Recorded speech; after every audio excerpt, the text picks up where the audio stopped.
Welcome to Detroit Opera's DanceHere podcast. This is Arthur White.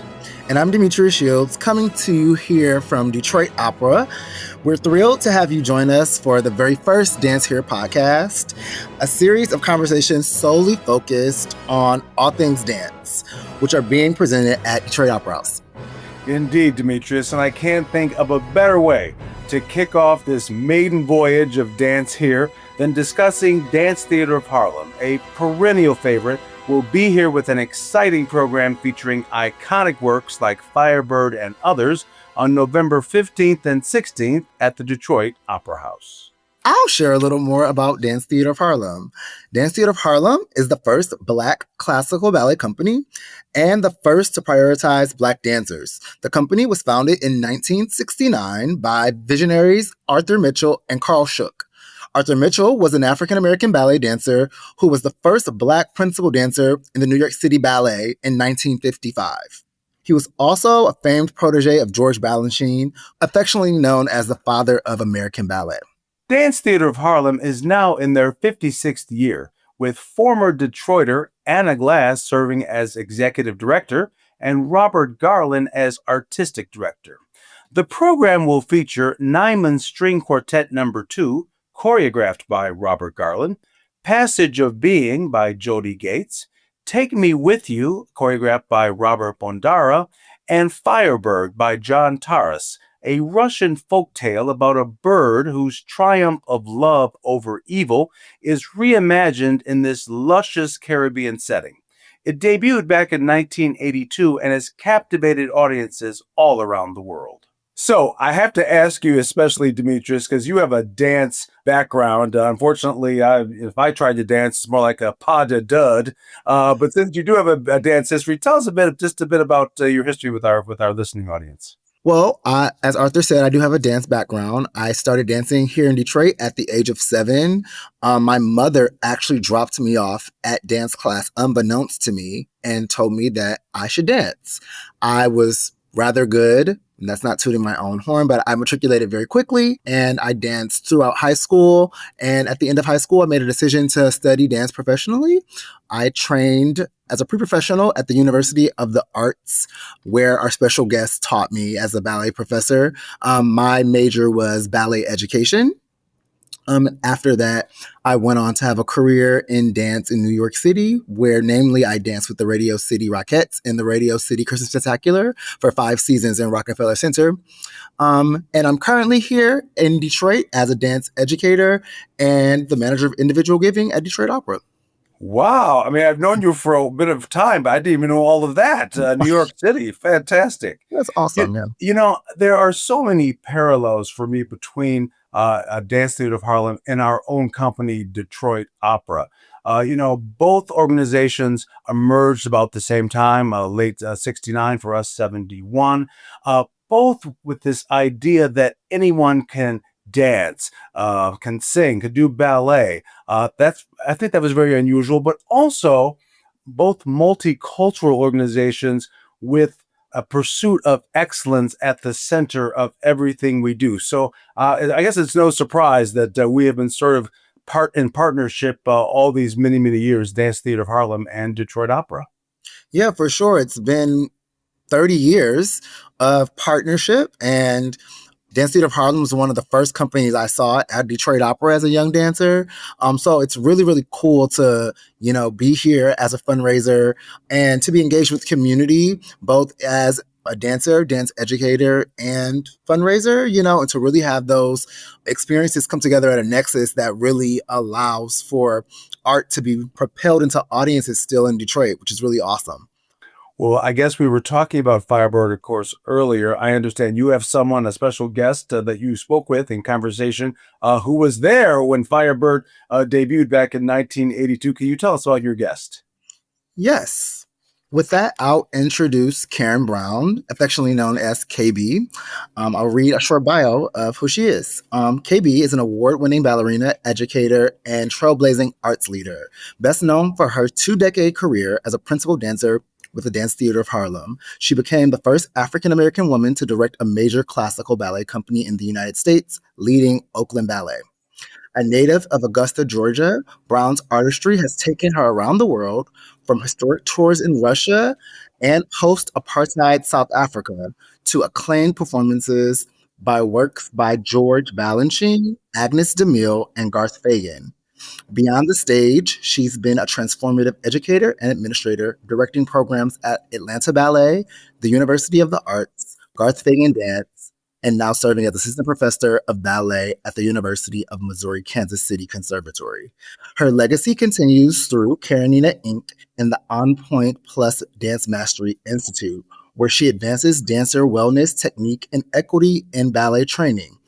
Honored with the Bessie Award and numerous civic accolades, Karen Brown remains a powerful voice for representation and excellence in the arts. That's a very, very short version of who KB is. KB is also affectionately one of my ballet professors, and I've had the extreme honor of having trained under her with the bevy of knowledge she has as a dancer and performer and educator. She's definitely impacted who I am as a dance educator and has lent me tons of advice as to how to go about my career as a dancer and art administrator. And I truly appreciate her friendship and mentorship. So welcome, KB. Thank you so much, Demetrius. I am so excited to be here with you in yet another adventure of KB and Yeah. Demetrius. Yeah, we What a have so many wonderful, adventures. wonderful friendship we've had from the beginning at UArts all the way to now. I just so appreciate you. Awesome. I appreciate you too. Before we get into the questions that I prepared for the interview, I just want to intro the interview by saying that KB is here, a representative of the remounting of Firebird at Detroit Opera, which is going to be happening again on November 15th and 16th. And KB was in the cast of Firebird when it premiered. And this line of questioning will just go down deep into her experiences during that time.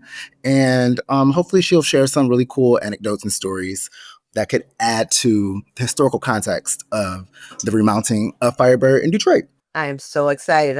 I saw the notice that DTH was going to be well, first they were going to be in Paris for Firebird, and then found out it was going to be in Detroit. And then I was like, oh my God, I'm going to go and see it. And so this is my the year of my 70th birthday. I'm celebrating the entire year from October 6th this year to October 6th of next year. So I'm happy to be coming to Detroit. I get to see you. My parents did their internship when they graduated from Meharry in Detroit. So I'll see some of their friends. So I'm really looking forward to coming back home. Awesome, awesome. Okay, so if you could, please take us back to 1982.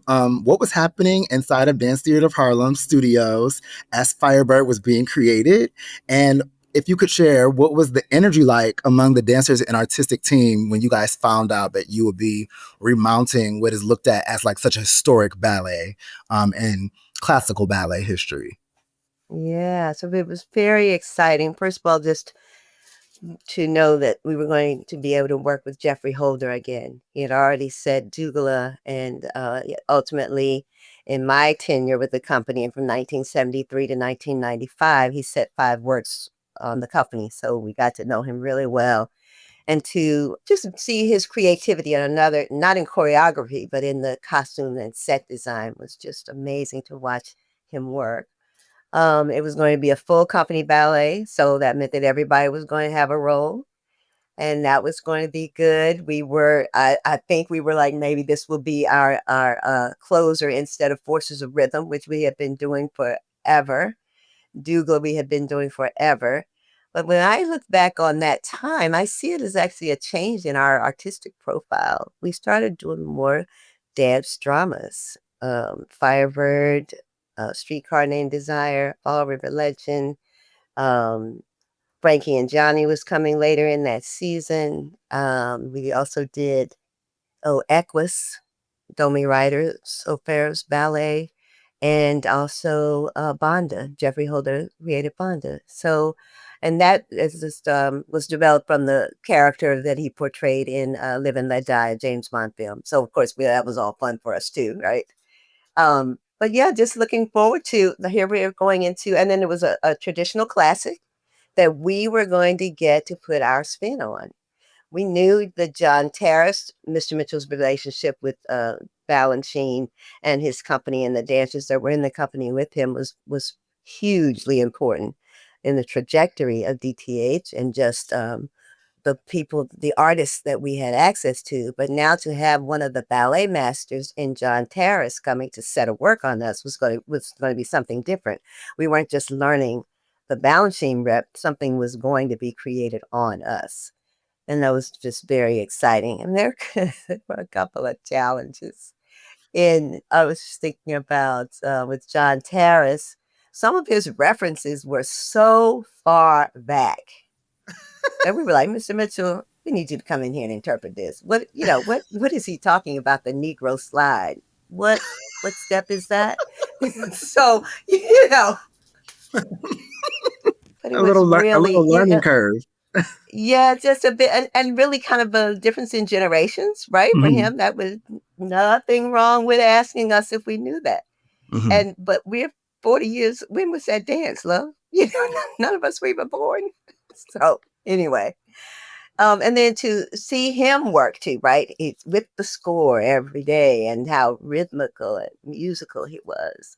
And its ideas were always very clear. And one of the things is called Dance Theatre of Harlem, right? There's always I guess it's the soul power, the drama that we often possess. And so to be able to just, Miss Mitchell's like, let me tell you when it's too much. Mm. Keep going. So to have that and a beautiful work and beautiful costumes. Jeffrey Holder traveled with us to Japan to select the kimonos that the men wear in the wedding scene at the end.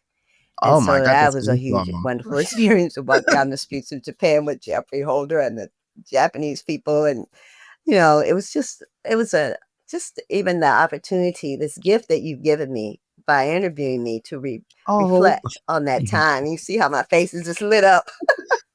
The joy of the creation of that work and for us at the time was just wonderful. Well, I can say personally that like you know this, but I can share with the audience that like one of my true norths in life is to really like build relationship with people that hold these stories and have these Mm, relationships and have had these experiences that I would not have been privy to. And just to hear these stories and for you to be able to share that with our dance community here at Detroit Opera is a true treasure. So thank you again. Next, I'll just ask you, and I don't even know if you can remember this, but if you could you take some time to think about what was opening night like, and do you have any particular anecdote or memory from rehearsing that stuck with you most? man, yes, yes, yes, and yes. Opening night, it was Firebird was Valentine's Day. All the girls knew that.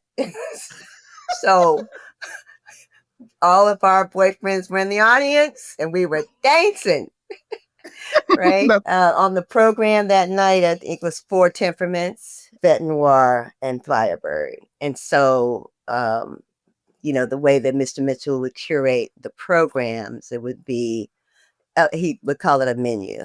So we'd have the appetizer, and we had the main course, and then we'd have the dessert. So Firebird was the dessert that night. And one of the first memories that I have is how excited we all were for Stephanie Dabney, who's our original Firebird.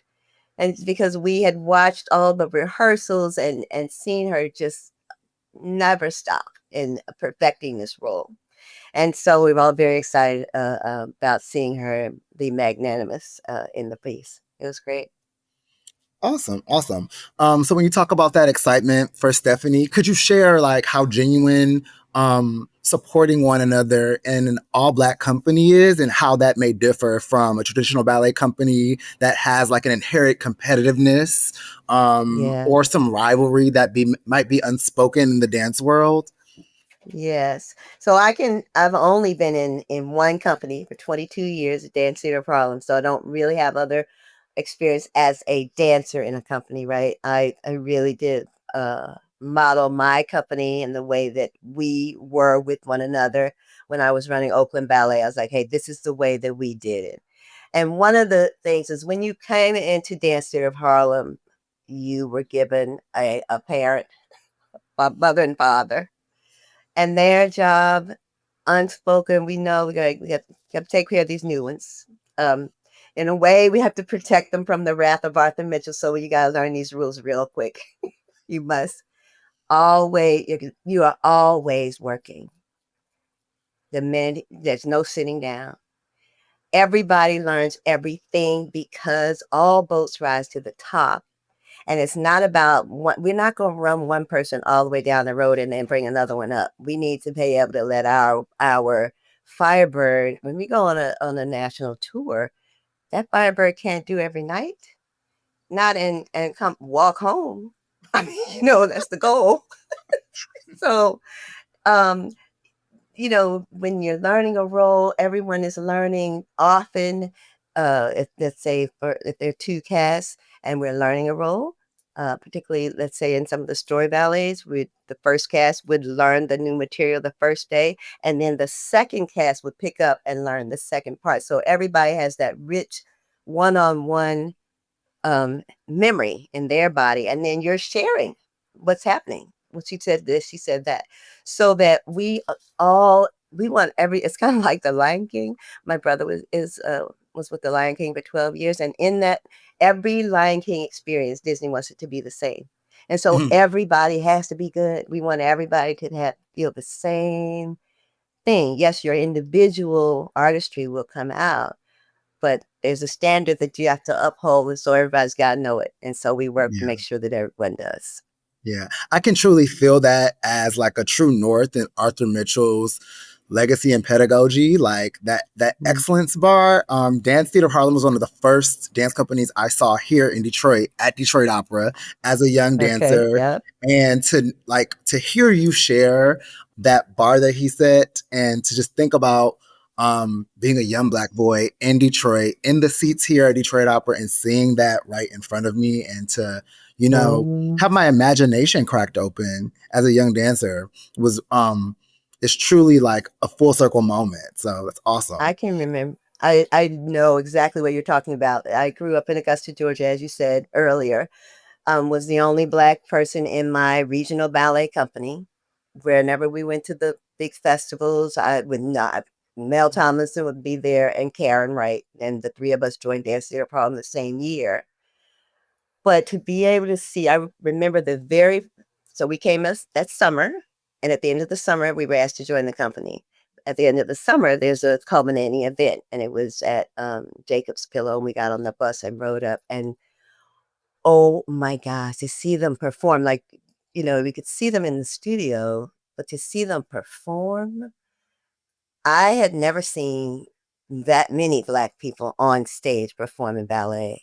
I'd never really seen. I saw Mr. Mitchell perform once with Lydia Barker in Atlanta, but not until I got to Dance Theatre of Harlem had I ever seen a Black person do ballet. So it was amazing, and I was so inspired, and I just was like, "Yay, this is great." That's really, really This is exciting. great. Yeah. Earlier in the interview, you shared that outside of your AGMA rehearsals, you would sometimes get called to a private rehearsal with Mr. Mitchell. And I'm not sure if that happened for this instance, but you have shared a time where you went on stage not really knowing the full pas de deux. And your partner led you through. Okay, so yeah, it wasn't stage. I never would have happened on stage. The way he looked, but the way he policed it. We were in the studio. We were getting ready to go to Mexico. It was it's gonna be my first tour with the company. I had just joined. I was going to Mexico, out of the country. I wanted to be a world traveler from town. As a little girl, I had no idea how I was going to do it. So I ended up doing it through a ballet company. So there was two people in the company that had asthma. And so Mr. Mitchell wanted, and we were going to Mexico, Mile High City. And so he wanted to rehearse some other people in case they were going to be absent, because now they can't do 4 ballets. Because at that time you were doing all 4 ballets. There were no principal. I mean, we're just one company, right?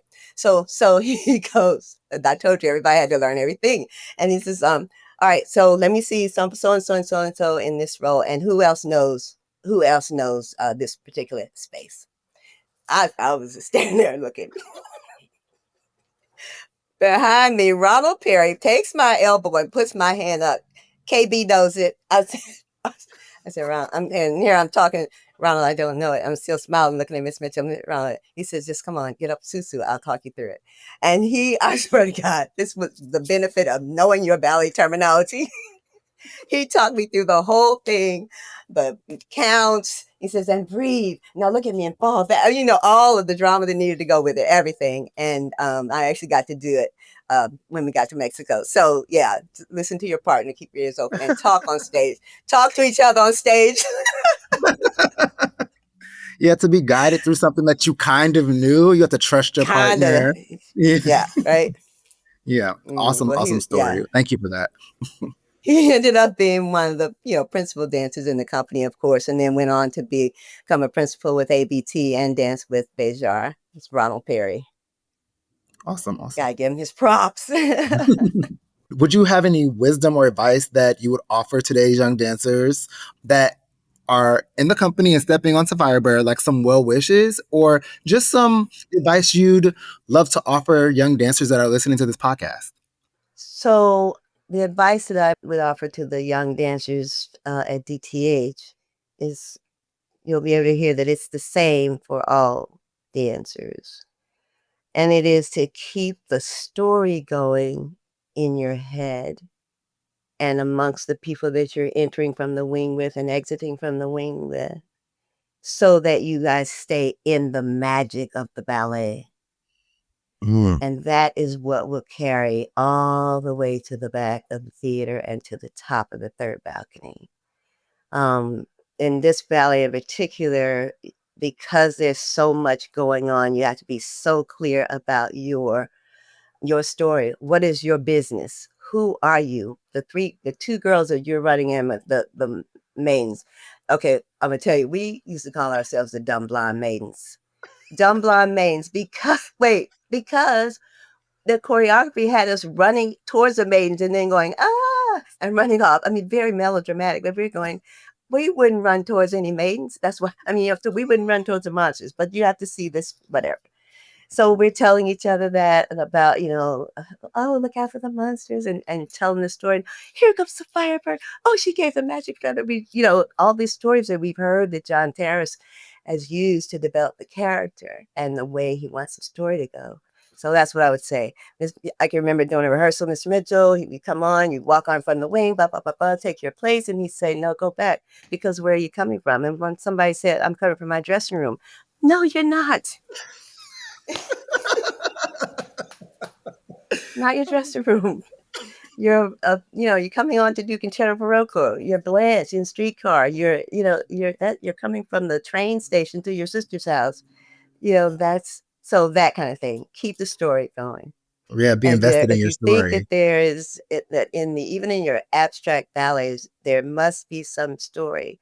There's some issue or challenge that is overcome, and you are triumphant at the end, and you can make up whatever that story is inside an abstract ballet, and find the places of release and triumph and despair, and just make it up. It has to be something that you're so engaged in that we can't take our eyes off of you. That's what we're looking for. They totally caught up. And what about some advice for some young dancers that are in the studio perfecting their craft that may be in the audience looking at Firebird? I want them to know that work that they see on stage took hours and hours and hours and hours of refinement. And that it's not easy. It's not going to happen in a short amount of time, like a day. I looked at a video and I pulled the material off, and I can do that step, but it still doesn't look right. I must not be a good dancer. It takes time. Don't critique yourself. You've got to rehearse, keep practicing. Just no one can stop you from getting better but yourself. That's very true. That's very true. Yeah, and I'll just finish us off here with our last question. If you had to describe Firebird in a single word or image, what would it be and why? Okay, I want to tell you just one little inside story. Oh, I love the stories. Yeah, I was going to call it Flaming Chicken. And that name came because there was a ballerina who had her feet were so small. He just had an ankle and some toes, as we call it, ankle and some toes. And she was just so quick. And of course, we have to make up a joke. We're doing it every night. Well, I guess I would say about Firebird, it is a captivating story that is beautiful to look at, that you don't have to read the program notes to understand, and you will be totally enraptured to see what is going to happen next. And that's not one word, but that's what's going to happen. I'm really, really excited having heard these stories and stories that you've shared throughout our friendship about your training at DTH, your time at DTH, and that standard of excellence that Arthur Mitchell set for his dancers. And I'm really looking forward to seeing you experience this in what is, again, a historic moment happening here in Detroit. Thank you so much for taking the time to have a conversation with me. Demetrius, it's been my honor and pleasure. Thank you so much. And I want to thank Arthur White for helping us get this all together. And I do hope you continue this series. It was fun. Thank you. Demetrius, what a fantastic conversation. I did not know of Miss Brown, but I feel like I know all about her in just those few minutes. Yeah, she has such a wealth of information and stories and histories to share. So I'm really happy that she was able to join us today. One of the things that was also kind of a couple of things that there were many things that were wonderful, but things that stuck out to me was this idea of being able to talk to someone who was there in 1982, able to take us back, telling us what it was like to be in the company. I didn't realize often when you were an ensemble member, you had to be able to cover all the, I guess it made sense, you had to be able to cover all the dances, and that story about her not necessarily being prepared to do that dance right before Mexico City, but then ends up doing it and then ends up actually being able to star or be one of the performers in Mexico City. That was a lot of fun listening to that. Yeah, I think that story really lends itself to, being prepared, which is something Arthur Mitchell really pressed upon his dancers. And it's just so cool that like she was able to trust her partner in that story to, make sure she looked the part, and he trusted her to go on stage. So that was really cool. Yeah, but also listening to her sort of talk about this idea of, representation, and when she would be in different countries, just kind of really being aware now that what they were doing was unusual or was special. Maybe today, maybe we might not see it as, of course, it's special anytime Dance Theatre of Harlem appears, but maybe her presence, at that time must have really have been something that was unusual. Yeah, totally. Like she joined in the 70s, like at the height of like civil rights in America, and a lot of adjacent movements. And that might not always look like classical ballet when people think about, activism or representation. People might think of afros or disco music or, certain civil rights marches or something of that nature as it relates to like that time period. But classical ballet is often not like something people consider as, a representative action of Blackness in America during that period. So it's really cool to, bring that into your view historically. Very good. Well, I want to thank you. It was a pleasure joining you in this conversation today. And I want to thank also our listeners. Thank you for listening to this glimpse into Dance Theatre of Harlem and their upcoming performances. We hope to see you at the Detroit Opera House for this exciting production, which runs Saturday, November 15th and Sunday, November 16th at the Detroit Opera House. To purchase tickets for Dance Theatre of Harlem or find more information about the production, visit our website, detroitopera.org. If you're not able to attend the shows for Dance Theatre of Harlem but want to support in other ways, we'd be grateful for a donation that can be made on our website as well. You can also connect with us on social media on Facebook, Instagram, and X. Thanks to Jake Neer for his assistance in producing this podcast, and we'll see you at Dance at Detroit Opera.